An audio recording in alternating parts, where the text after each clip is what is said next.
I'm curious, and I think a lot of dancers struggle with this, is like, how do you get so clear with yourself on like when you actually do need to give yourself grace and when you need to push through something and like get the thing on your schedule done? Like when is it, how do you make that decision in those moments?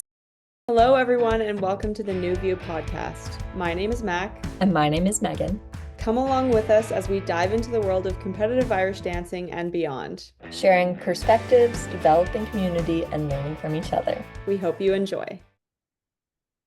Hello, everybody, and welcome back to New View. It's all four of us together today, and we're super excited to be doing our back to class Q&A. We have some great questions to chat about and really get you guys set up for your best season of dancing yet.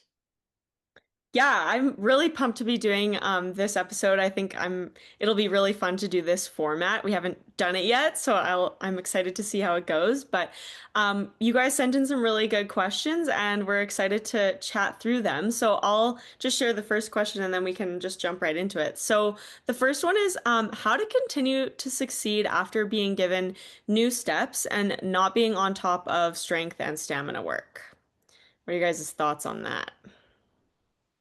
I guess I'll start with that one. So, yeah, summer is definitely kind of a different period because you're getting new dances and you're not necessarily like at peak performance because it's in the middle of summer and no one's really doing like that many full runs. But there are a lot of ways to get back your stamina and strength through your new dances. Like we were talking before, literally picking apart your steps and grabbing like little maybe two or three bars and just repeatedly doing them over and over and building like that strength through the repetition of those movements is so important because you're getting your body like used to those certain new steps and new choreography, but you're also then like building your heart strength, building your leg strength, especially if it's a long set or a long dance.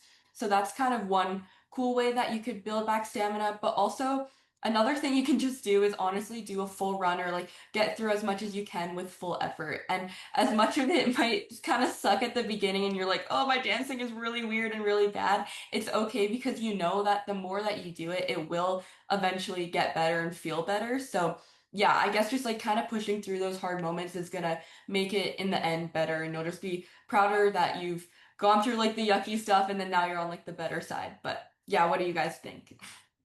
Yeah, absolutely. I think that's just basically sums up everything. I think it's a transition period, and like all transition periods requires like a bit of discomfort and trying new things and just finding little ways to get yourself to where you want to be. And then also acknowledging that that process isn't always going to be great, and that's okay. There's time for that.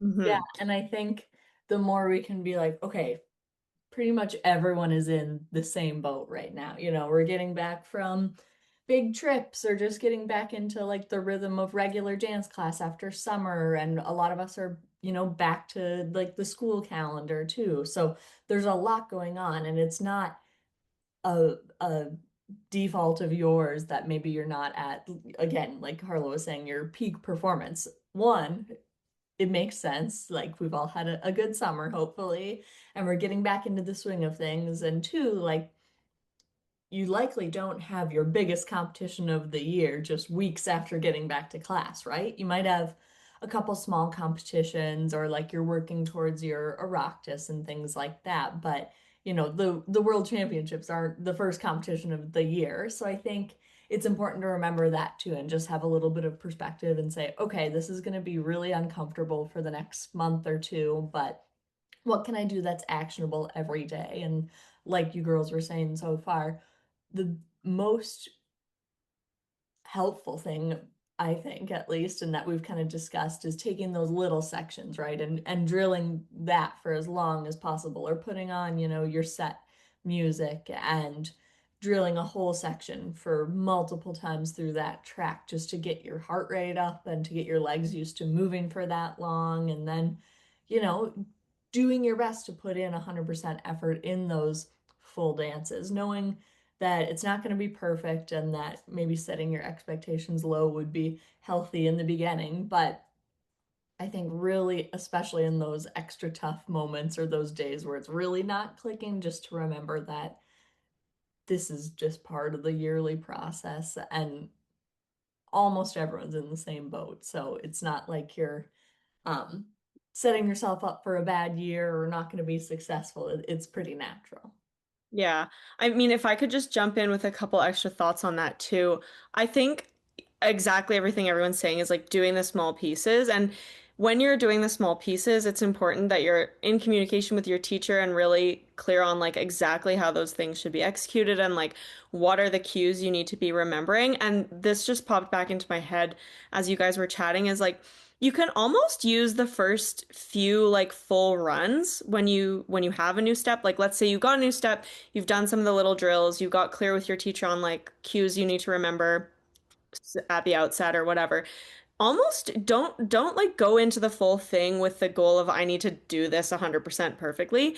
Go in with the goal of okay, I'm doing this as like a research mission, right? Like as you're doing the full thing, take note because you don't know until you do it in the full. Take note of where like the faults are coming up or where you have like particular like struggles getting from like one movement to like a rhythm bit or whatever it might be because I just think that that information is something you won't know until you actually go to put it in the full thing. And I know some dancers sometimes can be afraid of jumping into a full thing with new steps because of the headspace of like, oh, well, I don't want to do it if I'm going to practice it badly or whatever it might be. But I think if you kind of just change what the goal is, it's like, well, at first the goal isn't to do it properly. The goal is to go through it and figure out like, okay, where are my areas of concern?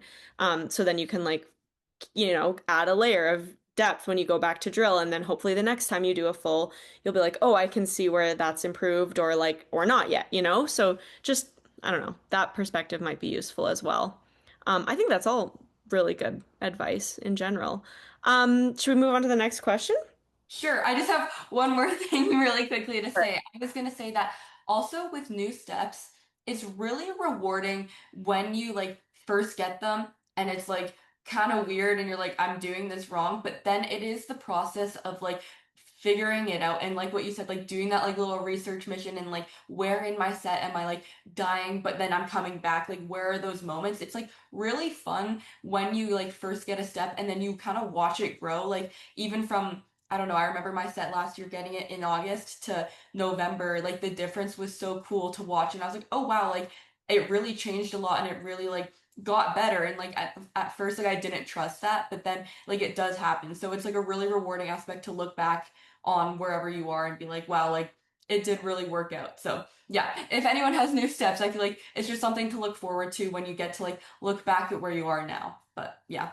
I would also add on to that, sorry.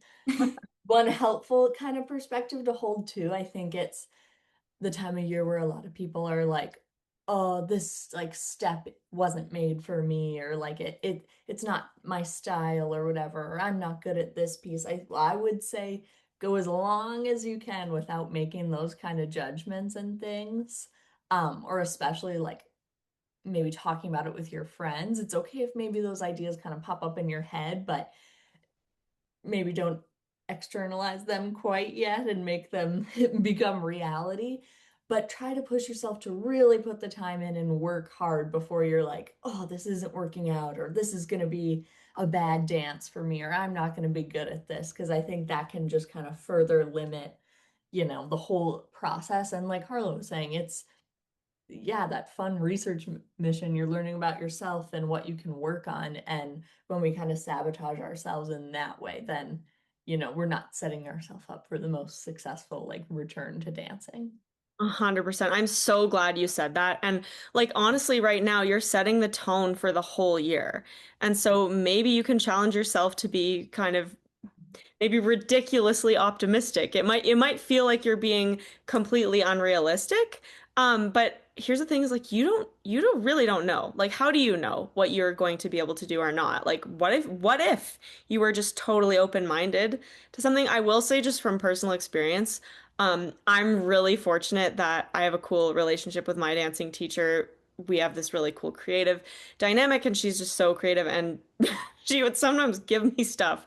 And as a younger dancer, I'd be like, I can't do that. Like, I can't do that. When I first saw it for the first time, it's like, well, Mac, how do you know you can't do that?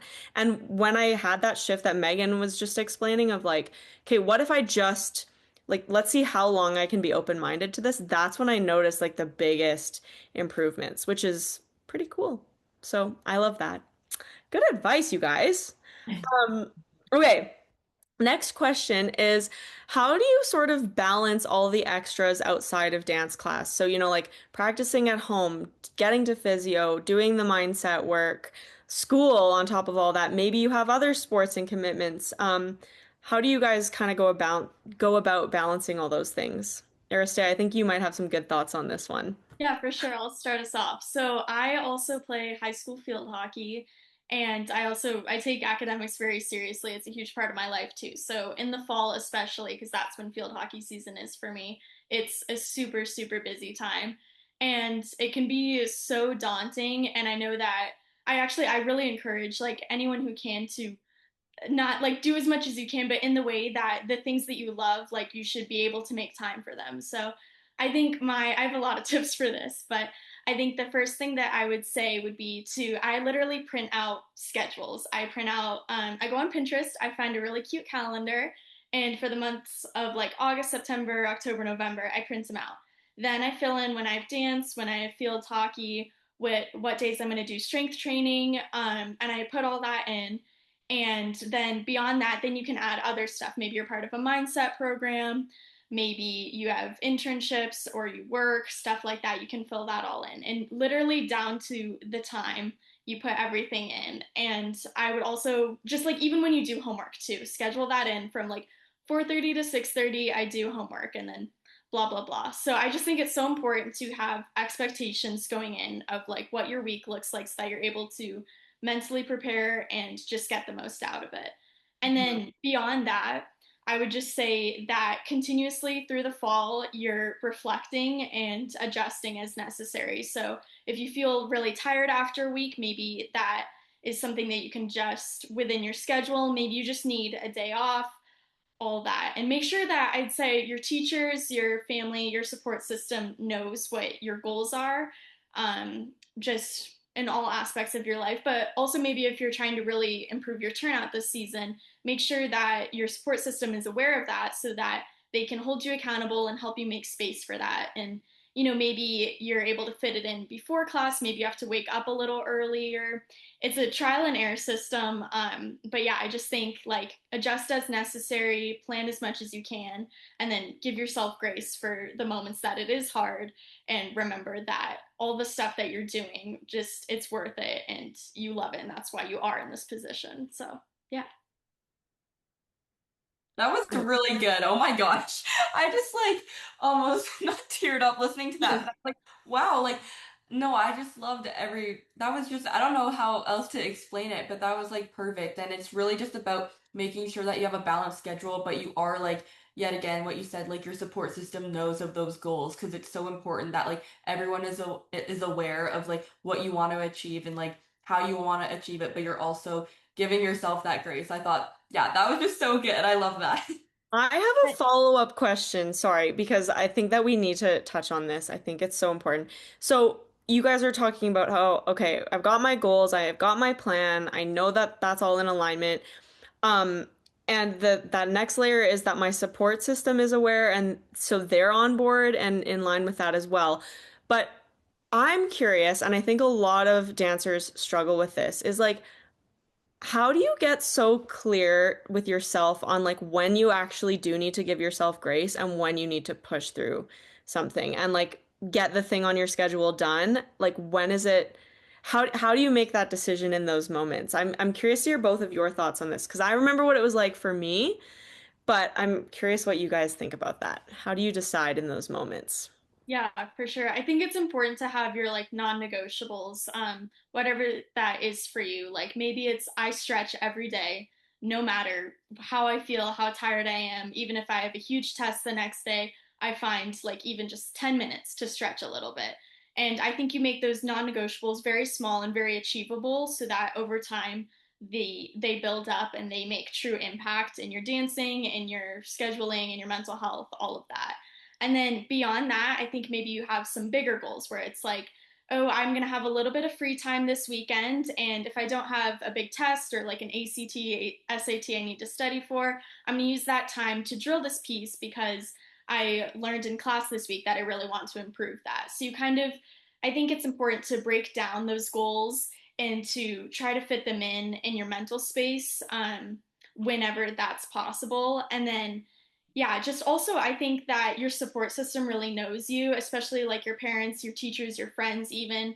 And I think that there is absolutely a time to push through, and that is what creates that mental toughness that we talk about a lot on here and ultimately creates you as a dancer and as a person.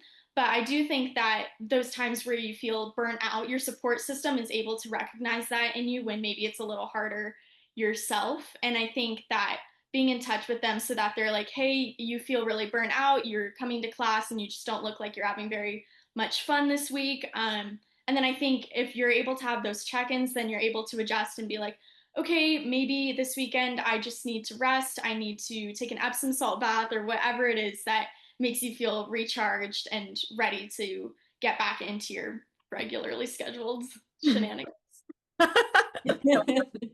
No, I really agree with that. Like for myself, I do definitely have like non-negotiables for me. Like I don't know, I guess the past 4 years I've literally told myself I probably missed like a couple of days, but like every day I stretch. I have never been a really flexible person, but I feel like over time like I have worked on that and it has made a big improvement and I feel like that's like my one main thing. But there's also I would say like kind of if anyone's like wondering like make a list of priorities and like what you really want to get out of like certain seasons. Like say like this year I'm like, okay, I really want to work on my posture, then I'm gonna prioritize doing posture. Oh my gosh, posture exercises over like maybe my arching. But and then sometimes if I'm like, wow, like I'm getting a comment at class that I'm like continuously need to work on my crossing, then you can kind of like switch out those non-negotiables and like change to what you really need.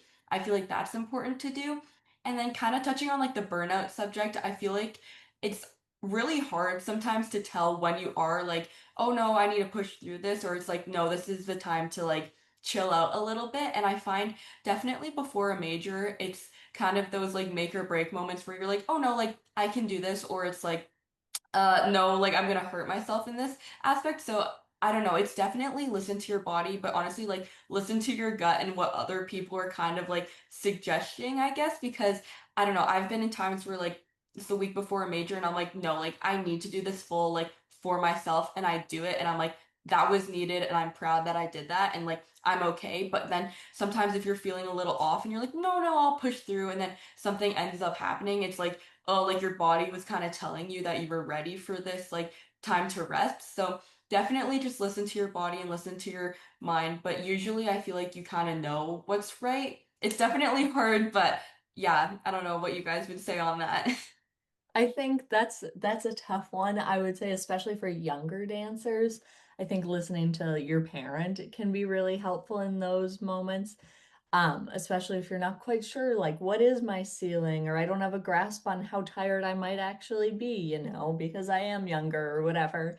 They might have a better view of like, oh, you're like pretty run down this week. It's been just crazy. Like maybe you could do with one less dance practice because you might end up with an injury or just rolling your ankle or like doing something a little funny and messing things up for future weeks. So definitely leaning on them as you're able to. And I know that's easier for younger kids in a lot of ways. And then like as you're getting older and we become teenagers and we're kind of managing the all the things really kind of on our own a bit more. Again, it's that constant checking in, which I will admit I was never good at when I danced. I was always like, I just got to do it. I got to do it no matter what, even if it's good or bad, even if it's going to ruin things for me. And I can now say in retrospect, that's like not always the best mindset, right? Because I've done exactly what Harlow's talking about, where I'm like, no, I have to do it. I have to do it for some unknown reason. And then I do it and I'm like, oh, that was so bad. Or I might like freak out a little bit, or maybe it'll make, my foot hurt really bad. And then I've got this weird nagging injury for a couple days, or maybe it turns out great. And I'm like, okay, I'm glad I did it. But I think it was really those moments where I was clear on my intention behind it.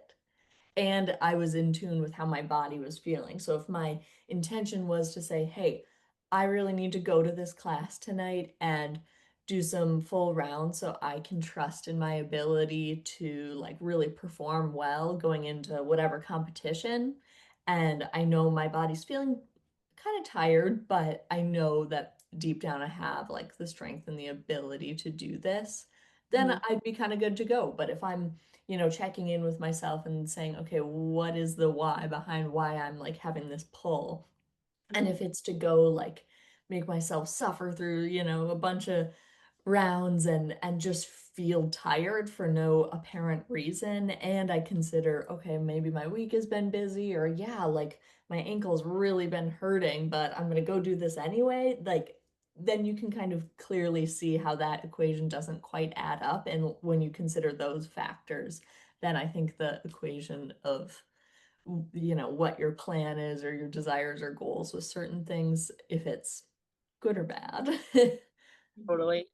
Yeah, I just think it's one of the trickiest things to navigate, especially as you get into higher levels when people really are like putting so much into their dancing and like maybe you are wanting to. And yeah, I do think that phrase like listen to your body is such an interesting one, and I've thought about it quite a lot. I'm like, what does that mean? Listen to my body. Like I don't know how do I listen to my body?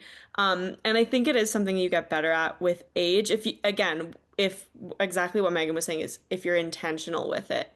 Um, yeah, it's a good topic, and I'd love to like circle back to this one for an entire episode probably, but no, that's all And really good.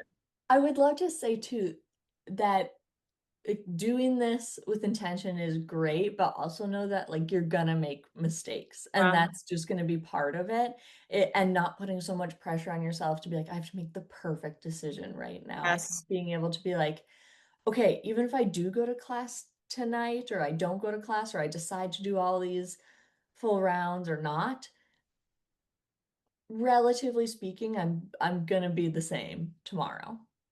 you Yeah. know like I might have a little bit more confidence or something, but like those couple of reps aren't going to make all the difference. It's those compounded days that make a huge difference. And while it might feel good to go to a class, or one class might feel like it's just going to break you, like allowing yourself to have a little bit of perspective in that moment to say, okay, I'm going to step back, take a deep breath, and make my decision from a few steps outside of myself in this moment, Mm. and knowing that if you do make a mistake, like let's say you decide, I'm going to take the night off because I'm just feeling, like not well and in whatever regard, and then you later regret it. Okay, now that's good information for next time, and you missed one day. Life will continue on. And I think, I don't mean to say that in an insensitive tone, but just Yeah, it's true. experience and knowing that it can feel like life or death, going or not going to one class, or doing something versus not doing something, you will be okay. Yeah, I think that's really good. Not, you don't need to make it like a federal case every time. I was so guilty of that, like overthinking everything. But anyways, okay, let's go to the next question because I feel like we could just keep talking about that one forever. So how to actually practice at home or like maybe practice on your own is another way of putting that. Harlow, I think you had some pretty strong ideas about this one. Do you want to start us off? Yeah, for sure. So, in my earlier years of dancing, I was with a different dance school, and we only had like a couple of classes a week, and those classes were amazing. Like they were really one-on-one, but we only had usually two times in the studio, maybe three before a major. So that really isn't that much dancing when you think about it, like compared to some of those Irish kids who are in the studio like every day. So my sister and I were very fortunate that my parents like decided to make pretty much like a full dance studio in our basement, and we used that almost every day. Like every time we weren't in class, we were at home. So we really made like a solid practice routine, and I fell in love with practicing at home and like working with myself, and I feel like it's a great way to like really challenge yourself, but also like you look back and you're rewarded, you're proud that you did all that work like by yourself. Or I'm very lucky I was with my sister, so like she definitely pushed me sometimes when I did not want to dance, but I feel like I also helped her a bit too. So anyways, but practicing at home, like it doesn't have to be like 4 hours of practicing, but it also doesn't have to be like, oh, I can only drill at home. Like there are so many things to do. It's regarding your space, but also regarding like what you want to put out by yourself, I guess. So I don't know. We always used to take our steps, literally rip them apart and make new drills. And then we would just do those drills like over and over to like the full dance and just keep building on that. Kind of like the first question, like building on that stamina. And it really helped us. Like we had like the practice pad, we worked out our turnout, and like obviously like there's still things that we needed to work on like in class, but doing these extra practices outside really like helped us, and we would go to class and feel prepared. We weren't like, oh, we only practiced Monday, Tuesday, and we didn't practice until the next Monday. Like that was hard. Like we had 2 days in a row, and then sometimes we wouldn't see our teachers till the next Monday. Like that whole week we could really improve in a lot of different aspects.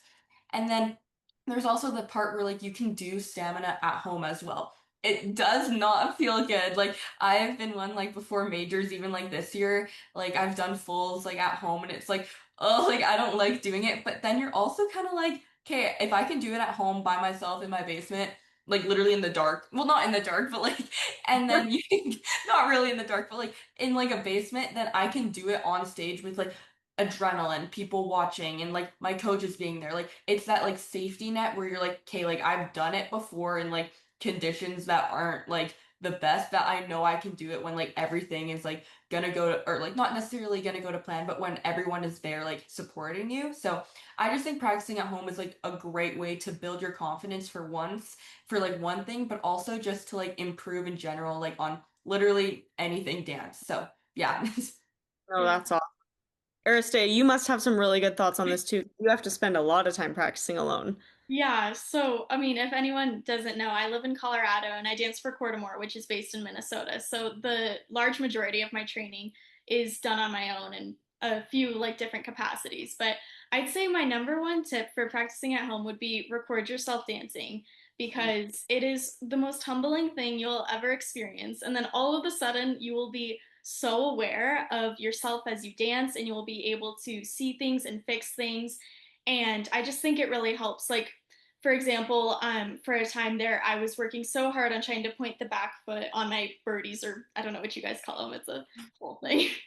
But a lot of times when I would practice at home, I would keep recording it, and that way you're able to break down to the mechanics if it's something big that you're trying to fix too. And then for little things, it's noticing a small back foot and stuff like that. But yeah, I'd say I also think that going into every practice, and I'd say not even just for home practices, for anything you do, it's important to set intentions for what you want to get out of that practice. And I don't think it has to be big. I would even limit it so that you're able to really focus in on it. But maybe you are practicing at home and you're like, today I really, really want to work on my crossover, or maybe it's stamina. And that way, if you are limited in your time, you're able to structure that around it. And that way, you also know that when you are practicing at home, it's directly computing up to something. And I think that it's really important to do that so that you have like a straight list of like how you go about it, if that makes sense. But Yeah. yeah, so I just think it's really important to build that self-awareness and just, yeah, kind of have a plan for everything that you do so that you get the most out of it. Totally. I think like, well, one, I have a few thoughts actually. One, the term you mentioned, intention. I got to talk about this now. Mac and I all I the knew you were time. going to bring that up. I knew you were going to bring that up. When we were both still dancing, and um I can't even remember when this was, maybe 3 years ago, probably at this rate, we would text each other every day about this, and we'd call it doing ins and outs. So like before we'd either practice on our own or be going to class, we'd say, okay, what are your top three intentions? And it didn't always have to be three. It could just be one thing, two, three, sometimes maybe more. And it would be three focuses, whether it was like, okay, I want to spend my time working on whatever dance, or maybe it was, I need to work on the spin in my reel, or the right leg of my set dance or something like that, you know? It could be specific or general, and then that would be our intention. And if I was practicing on my own, I would write it down on a piece of paper too, just to have with me. Otherwise, I might like forget about it if no one's yelling at me like in a class.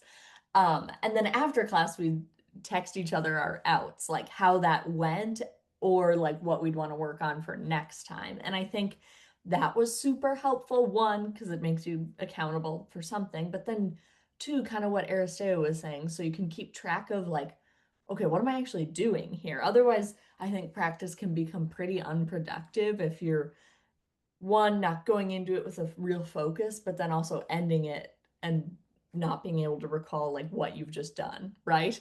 Then you don't know at the end of the week, like, okay, what should I be looking for next week or whatever. So I would recommend either finding someone to be your buddy and text them, or get yourself a dance notebook and just write that all down so you can have it to look back on and to just kind of guide your practice. Mhm. I also think, just generally speaking, when we're talking about practicing on your own, especially if you're like, I have no idea where to start. Do I spend that time drilling? Do I spend that time doing steps? Do I do stamina? One, it definitely depends on what you're doing in class, but I would say a pretty safe place to start is say, okay, if I can practice, let's say 3 times a week on my own, then one day I'll focus on drills, one day I'll focus on steps, one day I'll focus on some stamina. And then you can kind of just see how that goes. If you're like, okay, I can spend less time drilling stuff, then maybe that just becomes a warm up for a steps practice and like a full rounds practice. Or maybe you're like, I kind of need to mush that all into one practice and just have one longer session. Then there's your plan. But if you're someone who's like, okay, I can make 20 minutes 4 times a week, that's great. That's a pretty decent amount of practice and more than enough time to like make some noticeable changes. I think we get stuck in the trap of like, oh, I don't have 2 free hours every single day. What am I going to do? And I think that's pretty unrealistic. Most people don't have that kind of time, but where can I fit in 20 minutes? That's all you really need to get your body warm and like make some progress somewhere. And then having those specific focuses and then seeing how it goes. If that works, great, great. Stick with it until it doesn't and make small edits from there. So I would say it's all about trial and error, which is kind of annoying to hear, but I feel like that's the truth in this case. Yeah.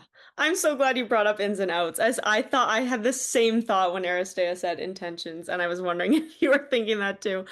I look back at that time and that was just such a magical, wonderful time. I think Megan, it was a little bit during COVID and then it like kept on going after COVID because I think during COVID, that's all you could do was practice. And so we kind of gave it meaning by doing that, which was really fun.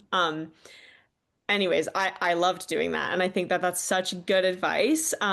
Especially if you have a buddy, it just makes it kind of more fun, and you're just more accountable and everything. And I also really like what you said, Megan, too, of it's a bit of trial and error. I know some people are fantastic at being able to, go in and just drill and polish little pieces and stuff.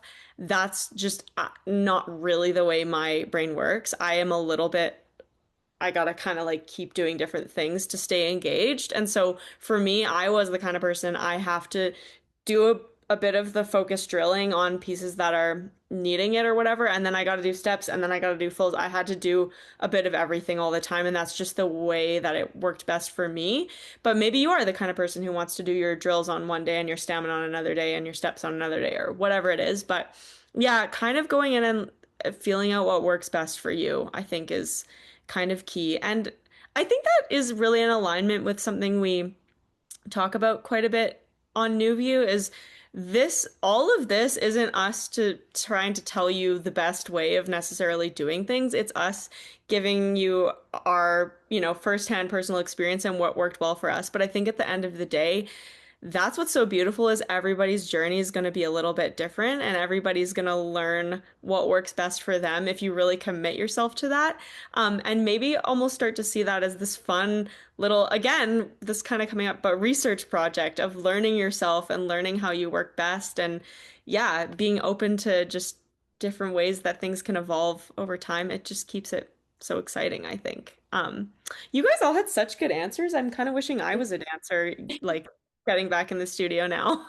And I think a great thing to kind of consider as we head back to class that can be used like in all things, you know, one kind of the analogy we've been using of like, this is kind of like a research, you know, project. I don't have to have all the answers right away. I can have some concepts I want to work with, but it's up to me to kind of explore things and see how it goes and challenge yourself to, you know, walk in every day, whether physically or metaphorically, like begin the day or the practice or whatever with intention, you know, and then leave and go into kind of that reflection. So you're going in with some expectations and desires and goals, and then you leave and go out with things to reflect on and that you want to bring into the next time.